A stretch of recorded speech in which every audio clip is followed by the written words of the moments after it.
Está começando o programa Memórias do Poder Legislativo, produzido e idealizado pela Associação dos Parlamentares do Estado de São Paulo. Hoje recebemos um parlamentar da Assembleia Legislativa que tem uma grande carreira na Polícia Militar do Estado de São Paulo, Álvaro Batista Camilo, o Coronel Camilo do PSD. Seja muito bem-vindo aqui com a gente para esse bate-papo descontraído que quer saber tudo da vida do senhor. Vamos começar então pela infância. Queria que o senhor contasse um pouquinho, o senhor vem de uma família de policiais, né? Como é que foi sua infância? Então vamos lá. Primeiro, muito obrigado pela oportunidade, né, da gente estar falando, de estar registrando essa memória. Eu vim de uma família de militares, né? Meu avô era militar, meu avô era cabo da antiga Força Pública, que depois se uniu com a Guarda Civil e formou a Polícia Militar. Lutou na Revolução de 32, acabou sendo ferido, tomou 2 tiros, ficou preso no Rio de Janeiro em 32. Depois os restos mortais deles, inclusive, está aqui no Obelisco do Ibirapuera. Meu pai era sargento da Polícia Militar, né? Tinham mais 2 primos também, Zenildo e Zacarias, que também eram do Corpo de Bombeiros. Isso influenciou bastante, tanto eu como meu irmão mais velho. Nós somos em 4 na família, né? Meu irmão mais velho, Abel, eu. Tenho um irmão mais novo que se chama Alcírio e uma irmã que se chama Ângela. Os 2 mais velhos entraram na caserna também, por influência dos pais, dos tios, né? E para mim foi a melhor coisa que podia ter acontecido na minha vida, né? Porque eu pude fazer muito pelas pessoas, né? Isso me realizou como nunca, né? Eu me realizei em cada momento disso, né? Mas vamos falar um pouquinho lá da família ainda, né? Então, aí eu nasci em Ferraz de Vasconcelos, uma cidadezinha Alto Tietê. Pertinho aqui, né, de São Paulo. Lá a cidade nasceu em torno da ferrovia, né, da Central do Brasil na época. Vivi lá até os 11 anos. Com 11 anos mudamos para São Paulo, aqui na Água Fria. Vivi sempre por ali, Água Fria, Tucuruvi, Tremembé. Aí com 13 anos mudei para São Paulo, um pouquinho depois já comecei a trabalhar, né? Os 4 trabalhavam e começaram a trabalhar muito cedo. Naquela época, o antigo militar da Força Pública ganhava muito pouco mesmo, né? Então, eu lembro que a gente trabalhava e ainda eu fui menor aprendiz, já com 14 anos já estava registrado. Com 13 eu trabalhei, mas sem registro porque não podia. Com 14 já podia ser registrado. Mas eu lembro que a gente ajudava um pouquinho em casa, né? Colaborava, né? Todo mundo pagava alguma continha, né? Meu pai, quando foi chegando aí, todo mundo com 14 anos foi trabalhar, né? Em casa era assim. Meu pai era muito rígido, uma excelente pessoa, mas eu tive uma infância muito militarizada, né? Muita disciplina, né? Exemplo, todos os dias da semana era só estudo e trabalho, né? Brincar, né, jogar bola, jogar taco, qualquer coisa, era final de semana só. Durante a semana era até cortado. os 12 anos eu tive meu cabelo cortado, que a gente chama 4-0, né? Ele era raspado ao lado, só ficava uma rodelinha em cima aí, né? Meu pai cortava o nosso cabelo em casa, até por causa das dificuldades financeiras, né? Minha mãe naquele momento não trabalhava, depois ela veio trabalhar, né? Mas naquele momento ainda não. Então foi uma infância, mas eu vivi muito bem a minha infância. Eu não reclamo de nada, porque eu aprendi muito, convivi muito com os meus amigos, e essa forma de até trabalhar mais cedo acabou dando uma responsabilidade maior para a gente, né? Porque os 4 irmãos foram dessa forma. Um pouquinho antes do trabalho, deputado, quando o senhor via assim, o pai fardado, lembrava do avô, ouvia as histórias, o que o senhor sentia assim? Era uma admiração? Sem dúvida. Era um desejo de seguir o mesmo? Foi aí que brotou já esse sentimento? Sem dúvida nenhuma, né? Quando eu olhava para meu pai, eu lembro até hoje, a gente admirava ele fardado, né? Meu pai, sargento, naquela época vinha e acabava, até para não pagar a condução, naquela época já era assim, ele andava fardado. Então ele vinha para o quartel e voltava fardado. Então eu lembro, não só eu, como todos os meus irmãos, todos, quando ele chegava, ia lá querer ver. Meu pai, eu lembro que ele teve até dificuldade com a arma, né? Porque a criança queria ver a arma, queria chegar perto, queria pegar, né? Mas eu tenho certeza, assim, que eu me vendo, eu tenho certeza que meus olhos brilhavam quando eu via meu pai, né? Fardado em casa. Então isso foi motivando durante o tempo. Aí mudamos para São Paulo, acabamos aprendi profissões junto com meu pai. Meu pai trabalhava na Polícia Militar, na parte de gráfica. Então eu aprendi a ser tipógrafo dentro, né? Com 13 anos eu fui também, eu fazia bolsa para vender na Praça da República, que um rapaz lá fazia para ter um dinheirinho extra, e comecei a aprender tipografia. Aprendi tipografia, depois linotipia, que foram os avanços da gráfica, né? Tipografia é colocar os tipos, montar lá uma palavra, né? E tipografia eu já escrevia, de linotipia eu já escrevia no chumbo. Depois veio o offset, veio o computador, isso não existe mais. Mas eu aprendi, fui trabalhar como impressor gráfico, né? Trabalhei aqui quase 1 ano e meio, mais ou menos, na Rua dos Andradas, aqui, em gráficas, né, da região. Depois entrei no escritório, trabalhar como auxiliar de escritório. E com 17 anos aí eu prestei o exame para a Academia do Barro Branco e entrei na academia em 1978 para 79, né? Na realidade, o exame foi em 78, mas eu fui admitido em 79. O irmão mais velho também já estava trilhando esse caminho. O irmão mais velho já estava 2 anos na frente. Ele já tinha entrado na polícia, ele entrou um pouco mais cedo. E na Academia do Barro Branco existia o curso preparatório e o curso de formação. Ele entrou no preparatório, então ele fez 5 anos. 2 anos de colégio, 3 de formação. Eu fiz o colégio fora, entrei com 17 anos, ele entrou com 15 anos, meu irmão. Eu entrei com 17 e fiz o colégio fora, depois eu entrei na Polícia Militar. Então ele tinha 2 anos na frente, né? Então quando eu entrei na academia ele estava no 3º ano, né? Então eu brinco que eu fui bicho dele, né? Porque ele era o veterano naquela época que eu entrei. Ele passou trote, deputado? Passou. Ele me protegeu, né? Porque academia... O irmão mais velho protege. Sempre protege, né? Sempre família. Mas foram momentos muito bons na minha vida. Eu acho que uma das melhores coisas que aconteceu foi ter entrado na Academia do Barro Branco. Vamos falar um pouquinho dessa experiência? Sim. Do ensino, na verdade, assim, não só o ensino de profissão, mas é um momento em que o cidadão está se formando, né? Com 17 anos ali já está se formando todas as opiniões, todos os valores, né? Enfim, vamos falar um pouquinho dessa experiência? Então, olha, para mim foi fantástico, porque a formação que se dá na Academia do Barro Branco assim, acho que todo pai gostaria que um filho tivesse essa formação. São 3 anos em que você aprende a respeitar as pessoas. Isso é o fundamental. Você aprende lá sobre os símbolos nacionais, sobre o hino, você aprende todos os hinos. Nós aprendemos, inclusive, quando vinham visitas externas, né? Então eu aprendi a cantar o hino do Chile, aprendi a cantar a Marselhesa, né? Até sem saber exatamente o que significavam as palavras, né? Mas vinha a visita do cônsul japonês, né? Todo mundo ia cantar o hino japonês, era muito interessante. Mas o mais importante, a gente aprendeu a respeitar, a conviver com as pessoas, era internato. Até hoje é internato, né? Os alunos entram, naquela época entrava no domingo à noite e saía na sexta-feira ao meio-dia. Hoje entra todo dia de manhã, né? É permitido até para aqueles que são casados também sair à noite, né? E em alguns momentos a academia também já está permitindo que à noite vá para a residência. Naquela época não, ficava 24 horas lá. Se você andasse certinho, não tivesse problema nenhum, você saía final de semana. Se não, você tinha o LC, que chamava, que é licenciamento cassado. Mas o mais importante, né?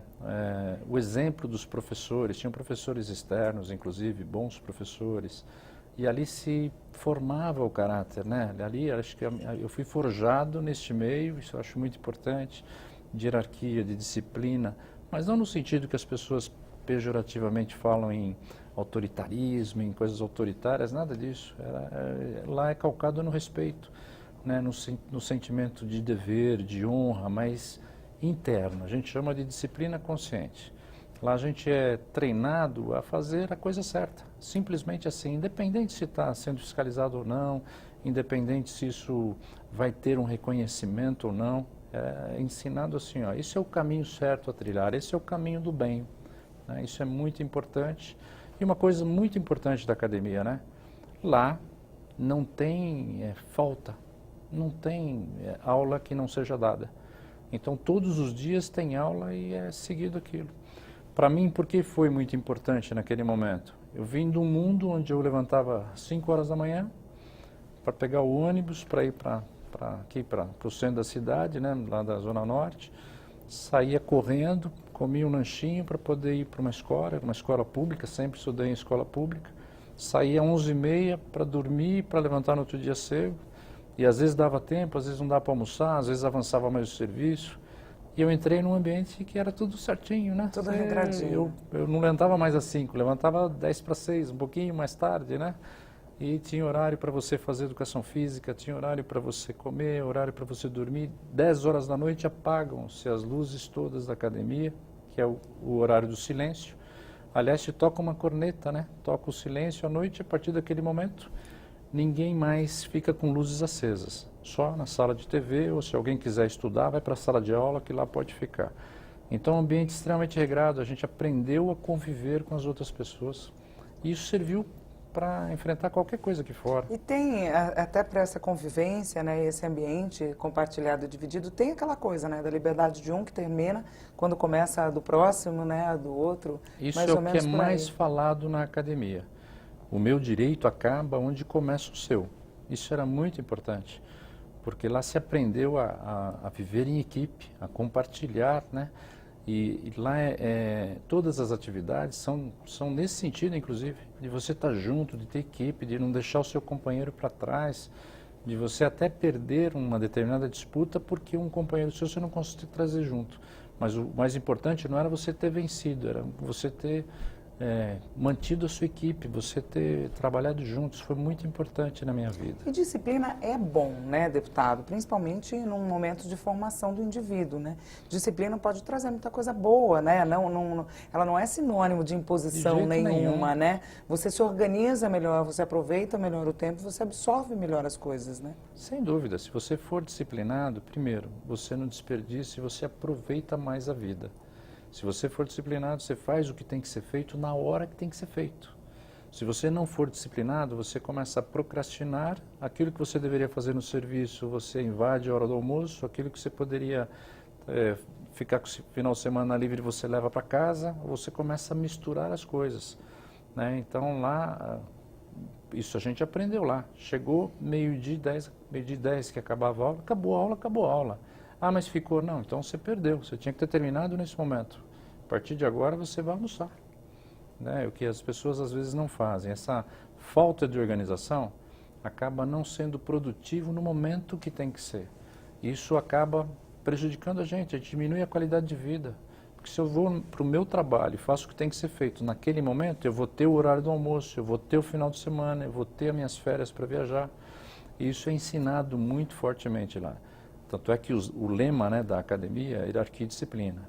E da polícia militar é lealdade e constância. Ou seja, nós temos que ser perseverantes. Outra coisa que se ensina na academia do Barro Branco, que eu acho que falta um pouquinho aí fora, é a resiliência, né? Eles ensinam que eu não vou ganhar sempre. Eles ensinam que eu vou ter frustrações, eles ensinam que eu vou ter problema. Eles ensinam que você vai aprender a contornar os problemas, você vai aprender a negociar, você vai ver coisas que você não vai conseguir resolver, mas você vai tomar as melhores decisões com as informações que você tem, que é o que se fala, que é o bom senso, né? Você decidir com aquilo que você pode. Então a academia eu acho que foi uma grande escola, né? E eu saí muito bem preparado para a vida de comandamento, né? Porque a academia você é preparado para lidar com pessoas. Vou dar um exemplo, eu saí da academia com 20 anos, me formei com 20 anos, vim aqui para a região de São Paulo, comandar um pelotão com 60 policiais, onde o mais novo tinha 28 anos. O mais velho tinha 45 anos, era um sargento, lembro o nome dele até hoje, Milton, lembro o nome dele, porque assim que eu cheguei, questão de um mês eu ganhei a confiança desse pelotão, né? E ele veio me contar um caso conjugal, né? E eu lembro que eu tive assim, é lógico que eu respondi e tal, mas eu tive uma sensação que será que eu estou fazendo da melhor forma, né? Porque eu não tinha vivenciado isso, né? Eu não era casado, eu era solteiro, era novinho, né? E já estava falando coisa de filhos, de mulher, né? Então, mas eu saí bem preparado, eu acho que isso me deu aí um norte, né? Para trabalhar aí, sabia que ia encontrar muita coisa ruim, né? O policial, ele só vê os problemas. ele chega naqueles momentos mais difíceis, ele vê os problemas mais difíceis das pessoas, né?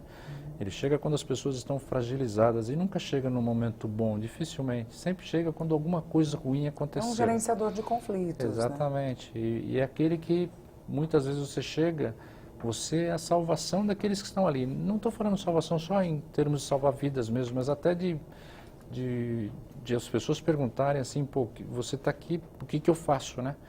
Vou dar exemplos. Às vezes eu cheguei em algumas situações em que o médico estava envolvido no acidente e tinha uma pessoa que precisava fazer um torniquete porque tinha tido uma fratura exposta e ele perguntava para mim, o que eu vou fazer? Eu falei, não, você pega um cinto, faz aqui, passa um torniquete aqui, você faz um tamponamento ali, que tinha um outro que tinha um problema uma lesão, foi um acidente de carro, né? Então você acaba nessa hora, você direciona isso, porque as pessoas às vezes, eu tenho certeza que o médico sabia mais do que Mas eu. o emocional às Mas vezes naquele momento, domina, tira né? fora.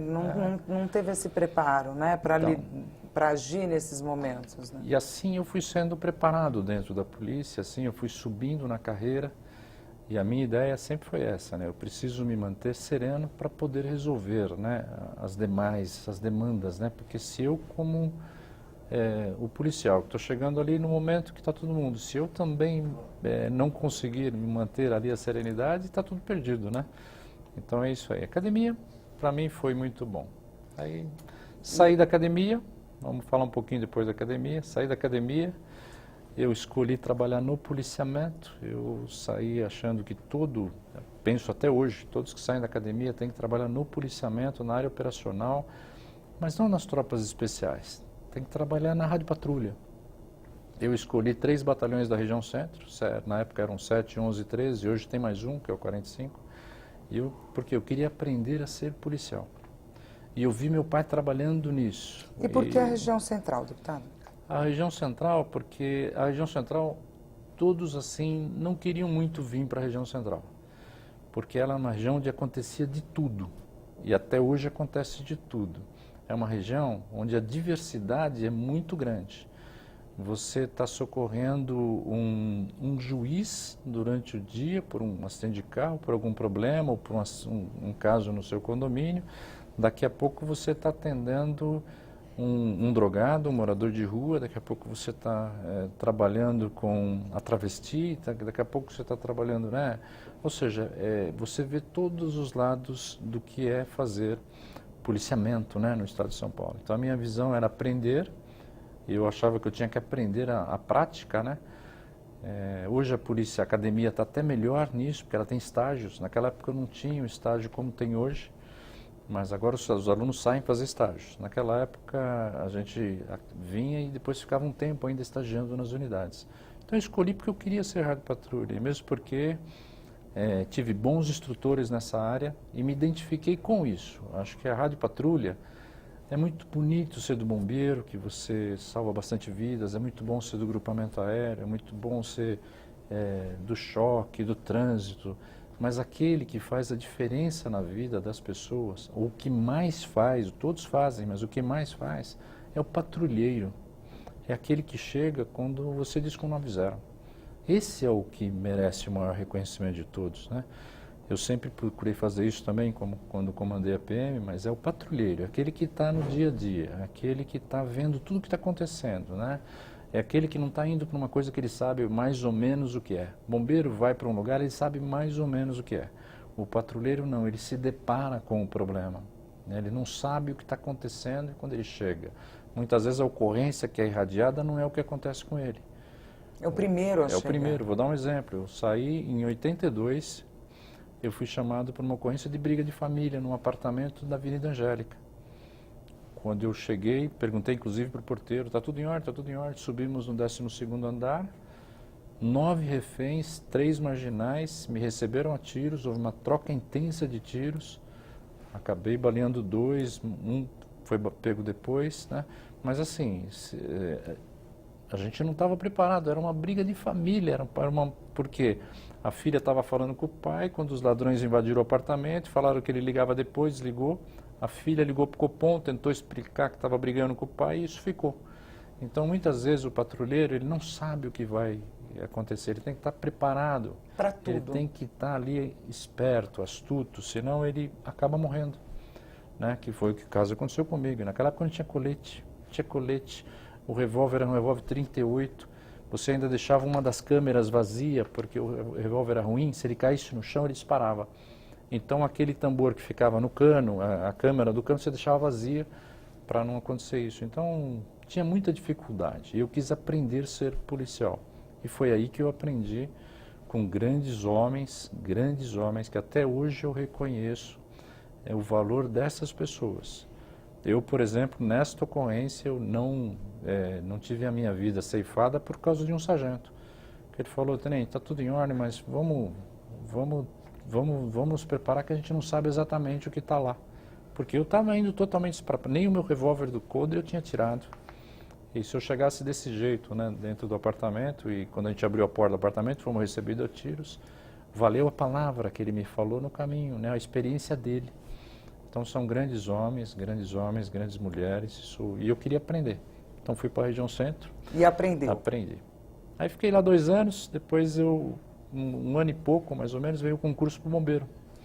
Eu gostava, meu irmão tinha ido para o bombeiro, tinha tios no bombeiro, aí eu quis ir para o bombeiro, prestei um concurso, aí escolhi também trabalhar na região centro. Esse bombeiro que fica ali na Barão de Piracicaba, até hoje tem.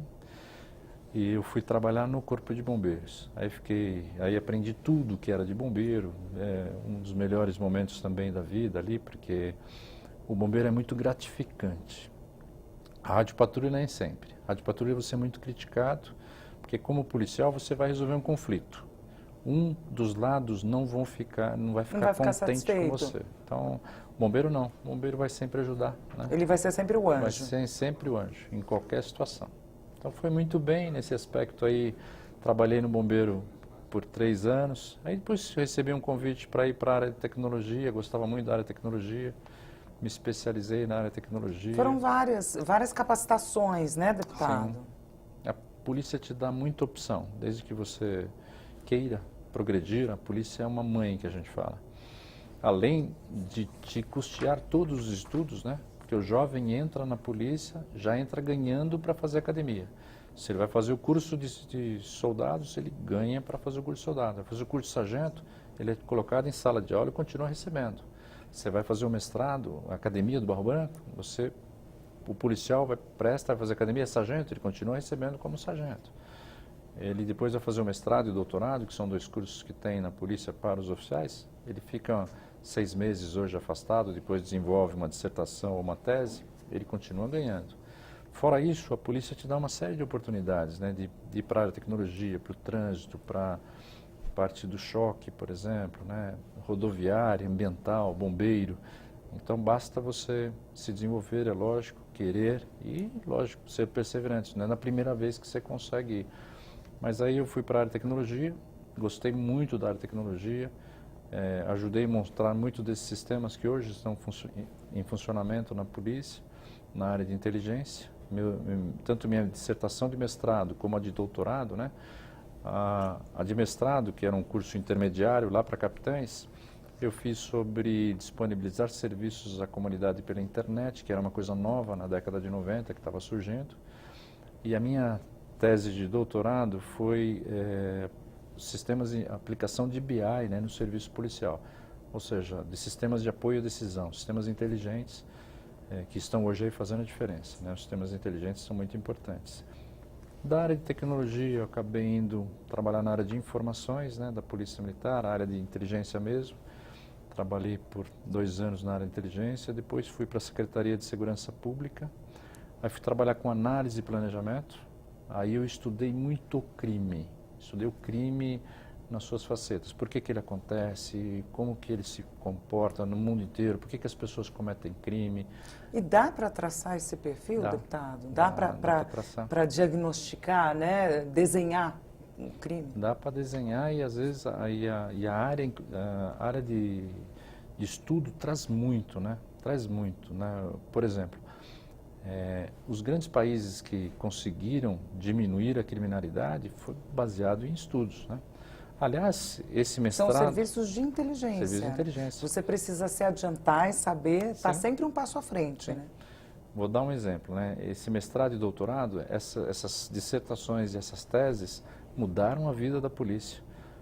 Por exemplo, esses programas de força tática, programas de radiopatrulha, programas de bombeiro, o serviço de resgate, foram frutos de estudos feitos nessas cadeiras, nesses bancos escolares. E eu estudei bastante o crime na Secretaria de Segurança Pública e o fenômeno, por que ele acontece. E 60% dele a gente aprendeu que é o crime de oportunidade.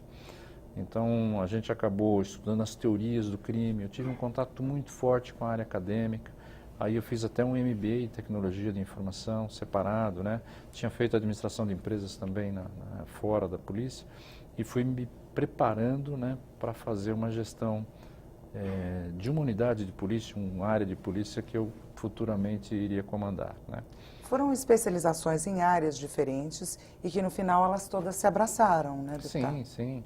Estudar sempre é importante. Sempre incentivo a todos, né? Aqueles que por acaso estão nos assistindo aí, só para saber, acabei de me formar em Direito agora, né? Como deputado, eu estava sentando aí nos bancos escolares estudando o que eu não tinha feito. Eu tinha feito administração de empresa, né? Administração de empresas, depois eu fiz cursos na área de gestão de segurança pública, na área de análise de sistemas, e fiz um MBA de tecnologia da informação, mas não tinha terminado direito ainda. Eu tinha começado lá como aspirante, meu horário não dava certo, acabei largando e agora que eu terminei. Então, estudar é sempre importante. Conhecimento ninguém tira, né, deputado? Ninguém tira. E você se aperfeiçoa, você vê o mundo diferente quando você estuda, né? Cada coisa que passar pela sua mão, aquilo que você puder conhecer, às vezes a gente acha até que, mas eu não vou aproveitar isso, sempre aproveito, o estudo sempre é bem-vindo, né? Isso me deu uma formação muito boa para chegar no final da carreira e ser promovido a coronel, né? E chegar até ser o comando da instituição, ser comandante-geral. Deputado, vamos fazer uma consideraçãozinha final sobre esse período na polícia? Bom. Pode falar alguma coisa, deixar alguma mensagem? Então, vamos lá. Com relação à polícia, né, primeiro para todos aí, né, a polícia militar, ela existe em razão do cidadão.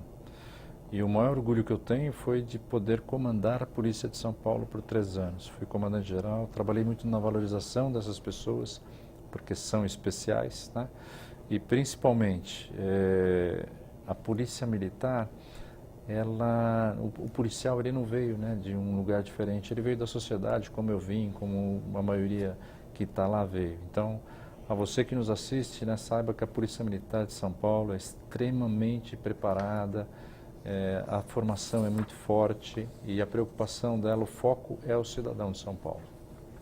Muito obrigada pela participação do senhor no nosso programa, deputado. Eu que agradeço. O programa Memórias do Poder Legislativo, produzido e idealizado pela Associação dos Parlamentares do Estado de São Paulo, termina aqui. Obrigada pela sua audiência e até o nosso próximo encontro.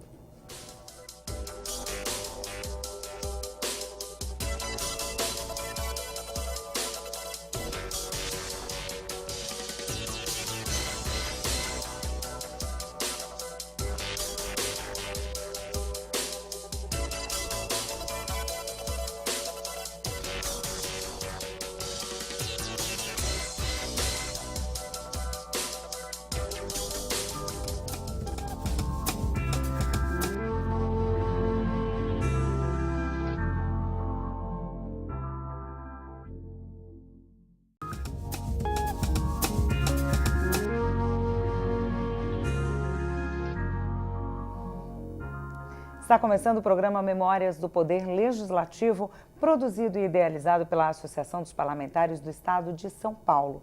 Hoje vamos conhecer mais histórias do Parlamento Paulista com um deputado que tem uma grande carreira na Polícia Militar do Estado de São Paulo, Álvaro Batista Camilo, Coronel Camilo, do PSD. Seja muito bem-vindo aqui com a gente. Obrigado pela oportunidade. Deputado, vamos voltar um pouquinho da história política e ainda falar da história na polícia e contar um pouquinho das histórias do comando?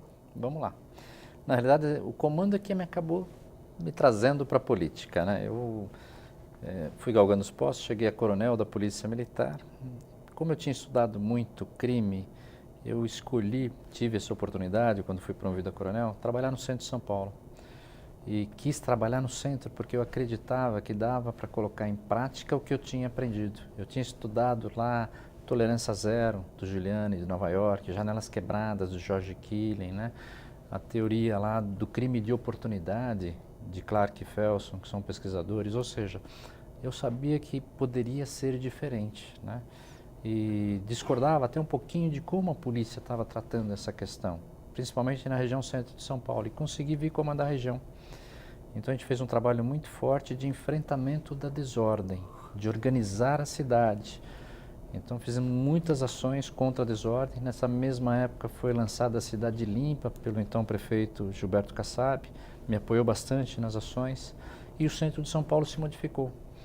Você saiu de uma rua direita, de uma rua José Bonifácio, onde você não conseguia andar por causa de camelôs, para uma rua livre, né?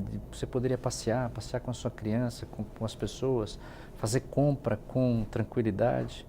Então isso deu muito certo. Nesses 2 anos deu tão certo que o então governador Serra me convidou para ser comandante-geral da Polícia Militar de São Paulo, para que eu replicasse isso no estado.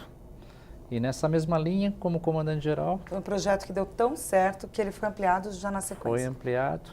E aí no comando, nessa linha de enfrentamento da desordem, né, nós investimos pesadamente na polícia comunitária, né? A polícia tem 3 princípios: respeitar os direitos humanos, as pessoas, né, o indivíduo, trabalhar com gestão, as melhores práticas, sistemas inteligentes, informação, e trabalhar com polícia comunitária, né? Trabalhar interagindo com as pessoas. E foi isso que eu tinha feito na região central. Eu trouxe toda a comunidade para dentro do quartel, né? Trabalhamos juntos, criamos soluções fantásticas de segurança pública, né? Onde as pessoas aumentaram o sentimento de pertencimento e passaram a se cuidar, né? Passaram a fazer aí o que a gente chama de solidariedade, que é importante. Bom, resultado disso, fui comandar a PM. Na PM criei a Operação Delegada, que é aquela que os policiais podem trabalhar, né, na sua folga para o município no enfrentamento da desordem. Então isso deu muito certo, a gente acabou conseguindo fazer um bom trabalho. Peguei um momento ímpar, né, do estado de São Paulo, com um governador muito bom, né, os dois, né, trabalhei com o governador Serra. Também foi muito bem o comando da PM naquele momento, que quando o governador Alckmin assumiu, ele me convidou para permanecer como comandante-geral. Isso é a primeira vez que aconteceu na Polícia de São Paulo, né? Porque quando troca o governador, troca todo mundo, troca a equipe toda. E nesse momento eu fui convidado pelo governador Alckmin fiquei mais 1 ano e meio no comando da PM com o governador Alckmin, até completar o tempo de coronel, né? Coronel só pode ficar 5 anos. Eu fiquei 2 anos comandando a área centro e 3 anos no comando. E o forte disso foi trabalhar no homem, trabalhar valorizando as pessoas. Isso faltava um pouquinho na polícia. Eu abri o canal de comunicação, né? Eu coloquei as redes sociais à disposição dos policiais militares. Eles falavam diretamente com o comandante-geral. Eles escreviam um e-mail para o comandante-geral e o comandante-geral respondia, né? Não era só escrever, né? Tinha resposta, e eu que era mais respondia. importante. Eu trabalhei muito, eu tive a sorte de ter feito, né, administração de empresas, ter passado pelo Estado-Maior da Polícia, ter passado pela Secretaria. Então eu tinha como meta, ou como política de comando, delegar. Então a primeira reunião que eu sempre fazia com os coronéis, olha, eu usava esse termo: façam acontecer, não dependam de mim, né? E os 60 coronéis que ajudavam a comandar PM. Isso deu muito certo. Eu tive tempo para trabalhar no homem, né?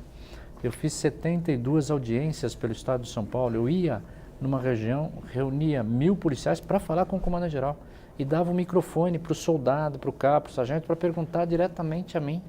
Isso foi muito bom. E o inverso é verdadeiro. Uma semana eu viajava, na semana seguinte eu fazia o café da manhã. Os comandantes escolhiam boas ocorrências, eu trazia o policial, a sua família, ele sentava a tomar café com o comandante-geral. Soldado que está lá no fim da hierarquia com o dirigente maior da instituição. Isso deu muito certo. E para atender os anseios... Políticas de incentivo, né? Incentivo, sem dúvida. E valorização. Criei o café da manhã, criei o dia do veterano, né? Incentivei trabalhar com polícia comunitária, valorizei o homem e a mulher, comprei colete para todo mundo, comprei pistola, que não tinha naquela época, pistola .40 para todo mundo, pensando na dignidade dele. Né? Consegui aumentos salariais bons, né? Consegui reconhecer inclusive o veterano que já tinha saído, não tinha aumento. Então isso foi muito bom, um momento bom, né? E para isso eu vim muito aqui, na Assembleia Legislativa, né? A minha primeira visita oficial como comandante-geral em 2009 foi vir na Assembleia Legislativa, conversar com então o presidente, grande amigo hoje, meu parceiro aqui, deputado Barros Munhoz, falando que ele precisava me ajudar para corrigir um problema salarial, que era um tal de ALI, adicional de local de exercício que existia. Ele se prontificou, isso deu muito certo. E essa visita intensa aqui, para apresentar projetos antes de eles serem votados, me fez aqui, eu fiquei conhecido aqui dentro. Gostou da casa, a maioria dos deputados. Não, conheci a maioria dos deputados, porque eu fiz uma política institucional muito forte. Eu levei quase todos os deputados desta casa a almoçar no comando geral da instituição, como uma forma de aproximação, assim como levei o governador, os secretários de Estado, as primeiras damas. Dona Lu, por exemplo, foi mais de uma vez, né, almoçar lá no comando geral da instituição. Todos os governadores que eu trabalhei foram, governador Serra, governador Goldman, governador Alckmin. Por quê? Porque é deles, a polícia é de todos nós, né? Isso deu muito certo. Essa política institucional me tornou conhecido, né, não só da Assembleia, mas da população de São Paulo, que quando chegou o meu tempo de passar para a inatividade, né, no dia que publicou a minha passagem para a inatividade, no mesmo dia, né, eu comecei a receber ligação de manhã do então prefeito Gilberto Kassab, insistindo para conversar e acabou me convidando para ser vereador de São Paulo, que naquela época nós estamos em 2012, eu fiquei de abril de 2009 a abril de 2012 no comando. Ele me convidou para entrar na política e me convenceu dizendo que eu poderia continuar ajudando as pessoas, né? Eu me realizei muito no policiamento, no bombeiro, na polícia, porque você ajuda muitas pessoas. Isso me deu uma realização pessoal como nunca tive em lugar nenhum. A melhor coisa que eu tive na minha vida foi ter escolhido a carreira de ser policial.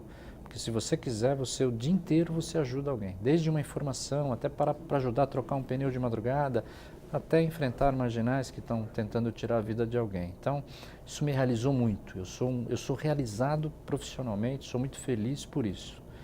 E o nosso prefeito me convenceu, aí concorremos à vereança em 2012, abril eu saí, até maio eu demorei para decidir se entraria ou não na política, né? O que pesou nesse momento, assim? Quais as possibilidades, as certezas ou incertezas que o senhor pensou?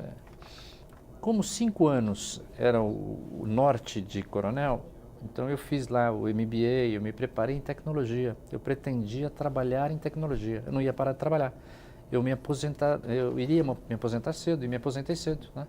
Eu entrei com 17 anos, 30 anos depois, com 47, eu pretendia me aposentar, não me aposentei, eu estava com 30 anos, aí fui convidado a ser comandante-geral, fiquei mais 3, mas com 51 tinha que sair. Então eu já me preparei para sair, né? Então a ida para a vida política ela não estava bem pensada, né? O meu destino seria trabalhar no mundo privado, mas aí houve a insistência e o que me levou a vir para a política é essa frase, proferida pelo então prefeito Gilberto Kassab: você vai poder continuar ajudando a polícia, se tiver uma polícia boa você vai ajudar a população, mas agora da área política. O que me resistiu, que não, assim, pesou muito do lado contrário, para não deixar isso, a família, porque eu sabia que a minha família ia continuar sem ter o tempo necessário que eu sempre quis que a minha família tivesse, né? Porque a vida de policial, ela foi uma vida muito sacrificada. Como policial, eu sempre ganhei mal, estou sendo bem honesto.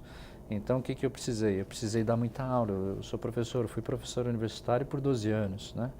Então, eu dei muita aula na Ibero-Americana, na Universidade de Guarulhos, na Fundação Álvares Penteado. Eu dei muita aula para poder construir um pouquinho uma casa para meus filhos, né? Porque o meu pai, como... São quantos filhos, deputado? Eu tenho 3 filhos. Tenho um filho que é o Adriano, que está com 28 anos, hoje trabalha aí com a área de tecnologia também, numa coligada aí com a NET.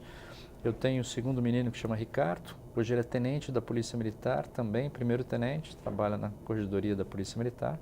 E eu tenho uma menina com 23, o Ricardo tem 25, a menina tem 23, ela está no último ano aí de Direito, né? E é um orgulho, todos os meus filhos são... O senhor conseguiu se formar primeiro que a filha. consegui por uma questão de tempo, né? Pouquinho, né? Mas ela fez uma boa faculdade. Me orgulho muito dela, me orgulho muito dos três, do Adriano, do Ricardo, porque são bem resolvidos, sempre pro lado do bem, sempre ajudando as pessoas. Todos se viram, né? Cada um, né? Só a menina que está comigo ainda hoje. Tenho um neto também, que é o Diego, de 6 anos, do meu primeiro filho.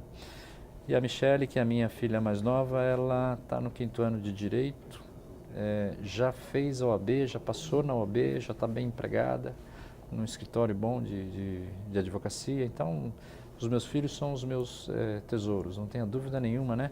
Junto com a minha mulher Silvana, né? Eu mando um beijo para ela aqui. Eu não seria nada se a minha mulher não tivesse colaborado comigo. Companheira, né? A companheira. Muitas vezes ela que ficou com a família, porque ou eu estava fora dando aula, ou eu estava na polícia, e muitas vezes na polícia você está de madrugada, você não chega no horário, você tem muitos inconvenientes aí com relação à família. Então, na hora de entrar na política, isso pesou muito, porque era um momento em que eu já estava realizado, eu cheguei no posto máximo da instituição. Ia ser mais uma batalha árdua aí, sem tempo para a família. Aí ia ser uma batalha que a gente sabe que porque eu me conheço, eu sabia que eu ia me dedicar, que eu ia dar um tempo muito grande a isso, né? Isso aconteceu como acontece até hoje, né? Então, mas eu sempre procurei aproveitar e aí eu E o que a família disse, deputado? A família, naquele momento, a minha esposa falou, pô, mas você era comandante-geral, você vai entrar na política, porque o político já era mal visto, né?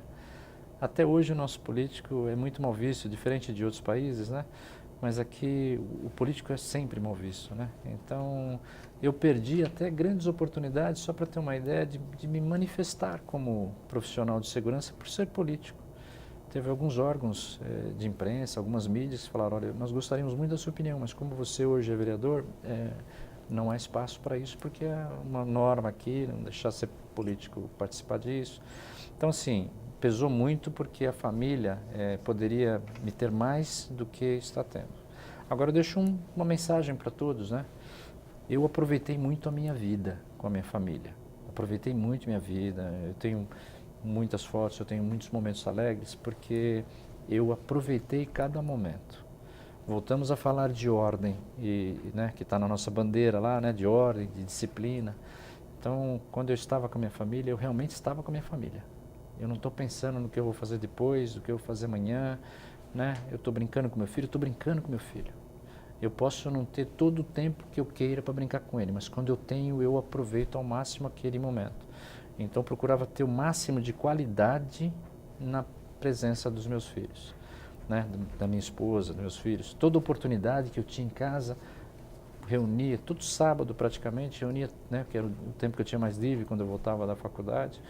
Nós fazíamos um almoço em família, desligava a televisão. Isso acontece até hoje. Quando meus filhos vão em casa, hora do almoço é hora do almoço, né? Vamos sentar, vamos conversar, vamos trocar prosa.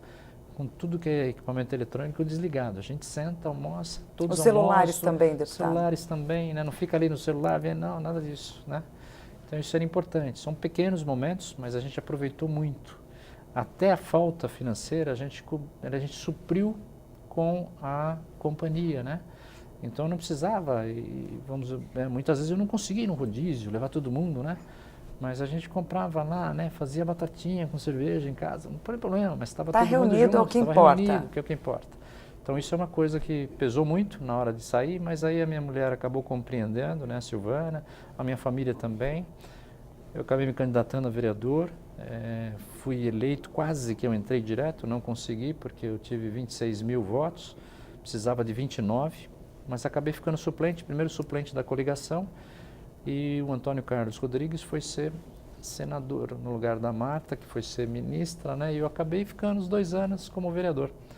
Aí depois, ficando os 2 anos como vereador, eu, no segundo ano, eu já tinha esse propósito de vir para cá, porque aqui mexe com a área de segurança, me candidatei a deputado estadual, né? Também para dar continuidade e para ajudar um pouco mais de perto a segurança. Vamos falar um pouquinho sobre esse período na Câmara, Sim. Como vereador, assim, as dificuldades, as conquistas, o que o Olha, senhor... eu consegui fazer uma coisa que eu sempre quis fazer, como comandante-geral eu não consegui.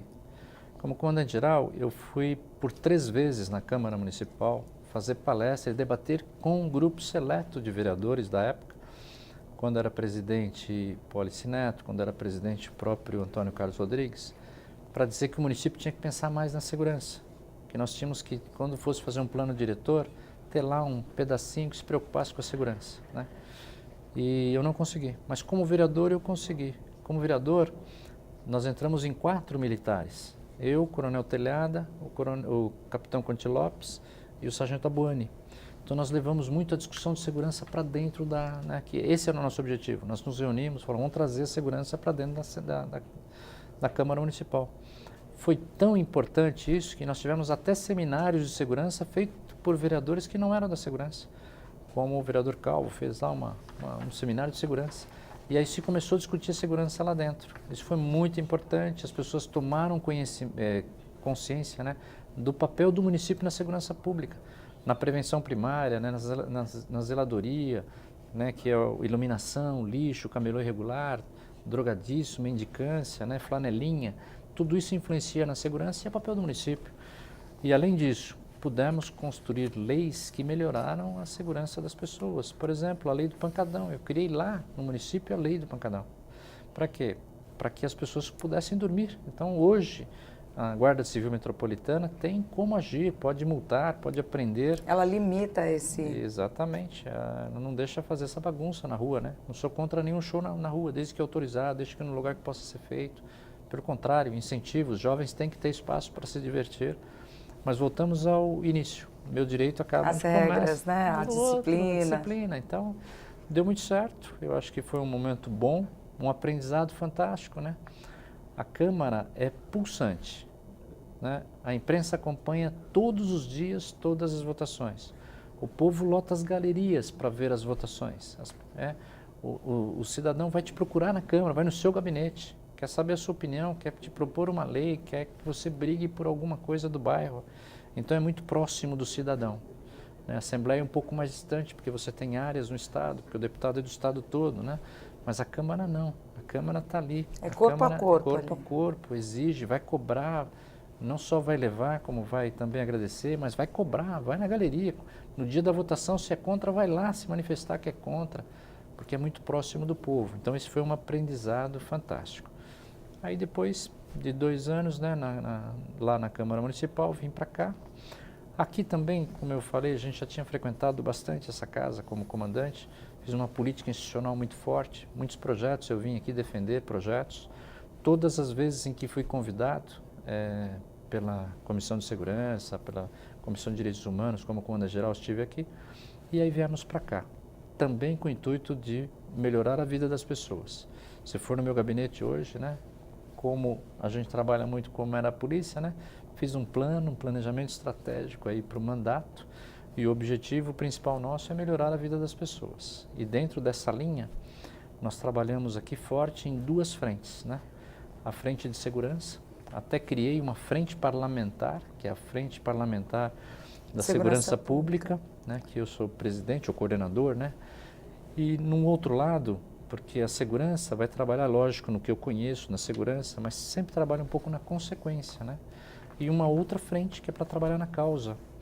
A causa de nós termos hoje uma segurança ruim, onde não tem, as pessoas tiram a vida sem o menor, assim, sem pensar, é falta de valores. Então a gente fez uma outra frente, chamada Frente da Família, Cidadania e Cultura, para trabalhar nos valores, para internalizar valores, para valorizar aquelas atitudes, aquelas ações, aqueles programas que internalizam valores, como o escotismo, como a Guarda Mirim, como o Bombeiro Mirim, né, como a Escola da Família, como o Proerd, ou seja, aquelas ações boas que internalizam valores nos jovens, porque se eu trabalhar nos jovens adequadamente, principalmente até os 12, 13 anos, é o momento de internalizar valores, é onde a criança mais assimila a informação.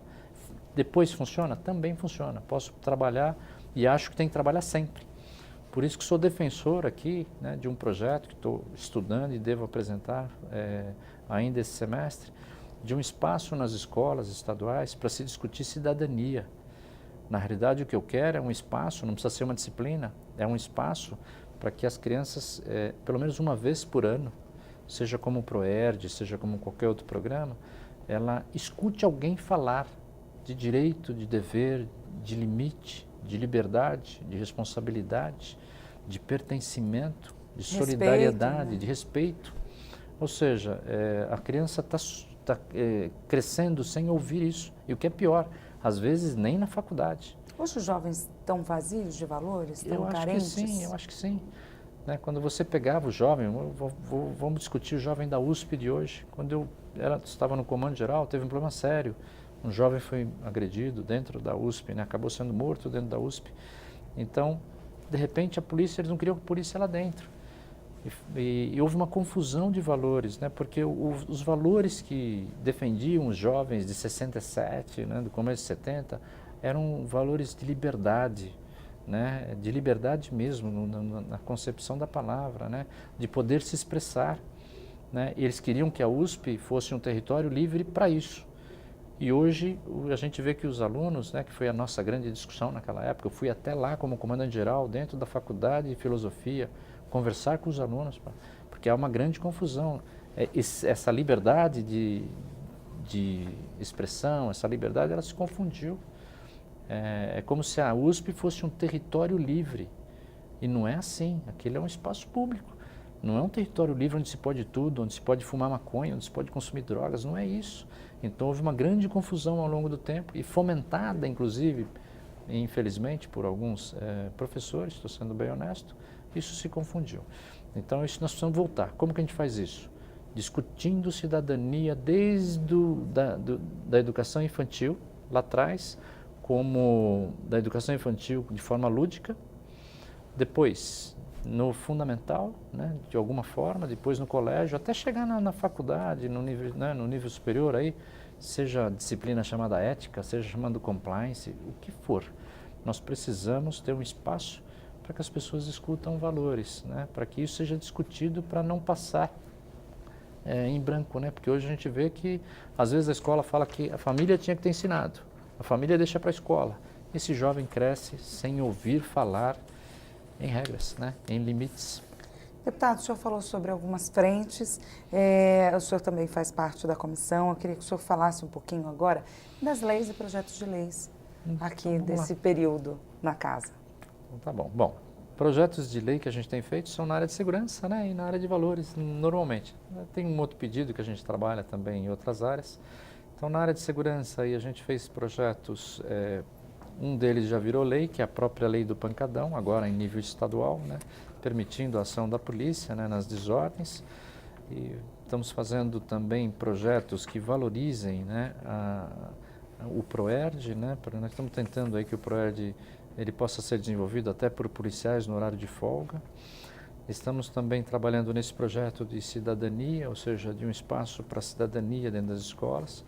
Na área do policial militar, né, nós estamos tentando corrigir alguns erros já de longa data do Estado.